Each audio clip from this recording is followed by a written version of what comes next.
Hi, today I'm going to talk about Ruth. Prepared by me, my name is Nayiri. Numerous trends can be seen in Ruth's life. As seen in Ruth chapter 3 verse 11, Boaz said to her, "And now, my daughter, do not fear. I will do for you all that you request, for all the people of my town. Know that you are a virtuous woman." Ruth was respected for being a godly woman, which is better than being famous or wealthy. The first character that catches our eye about Ruth is her loyalty. It's mentioned in Ruth chapter 1 verses 16 and 17. "Where you go, I will go. Where you stay, I will stay. Your people will be my people, and your gods my gods." This proclamation is probably the deepest expression of loyalty in the Old Testament.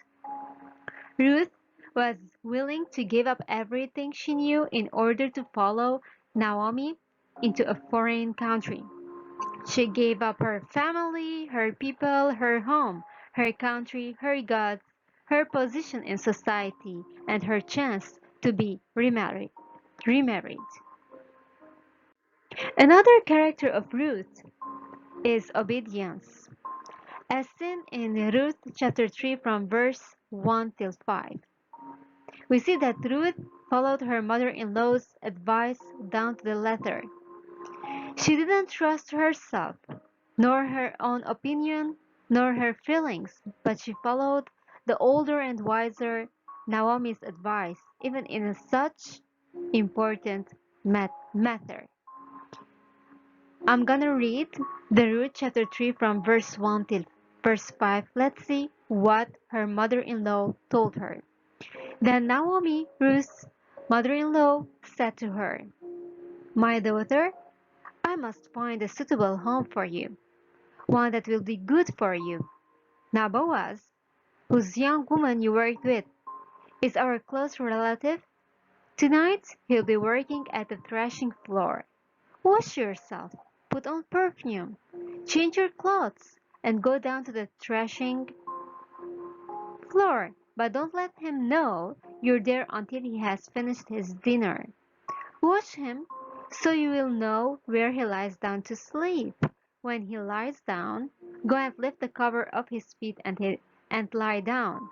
He will tell you what you should do." Then Ruth answered, "I will do everything you say." A third thing that catches our eyes about Ruth is her love. In Ruth chapter 2 verse 10 and 11, we see that Ruth bowed low with her face to the ground and said to him, "I am not an Israelite. Why have you been so kind to notice me?" Boaz answered her, "I know about all the help you have given your mother-in-law after your husband died. You left your father and mother and your own country to come to a nation where you did not know anyone." And in Ruth chapter 4, verse 15, the Bible says, "He will give you a new life and will take care of you in your old age because of your daughter-in-law who loves you. She is better for you than 7 sons because she has given birth to your grandson." Here in these two different chapters of Ruth, we see how great is Ruth's love. Ruth showed great love to her mother-in-law. At any point in time, she could have left Naomi and pursued her own goals, but she didn't. She cared and provided for her to such an extent that it was well known throughout the town.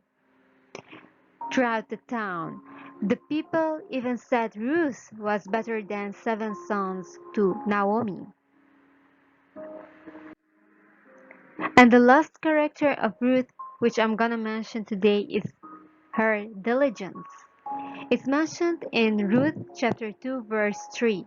"So she went out, entered the field, and began to glean behind the harvesters. As it turned out, She was working in a field belonging to Boaz, who was from the clan of Elimelech. Ruth was a very diligent young woman. She went out to the fields to harvest food both to herself and to her mother-in-law. She worked hard throughout the days to sustain them. She didn't sit and wait for help to come to her, even though they were poor. Finally, I will end the video with some lessons that we can get from Ruth's life. I will mention only two lessons. The first one is that God always cares for believers and always honors their decisions to follow Him and put Him first. Ruth made a huge sacrifice to do what was right. God blessed her for that. These blessings don't always come on this earth, but for her and Naomi, they did. God never forgets His children nor forsakes them. The second lesson that we can learn from Ruth's life is that skin and race is not important in God's sight. Historically, many people, even believers, have placed a high emphasis on skin color and ethnicity. It is not important in God's sight. Man looks on the outward appearance, but God looks at the heart. Don't let people's outward appearance affect our judgment of them. And finally, thank you for listening the video till the end.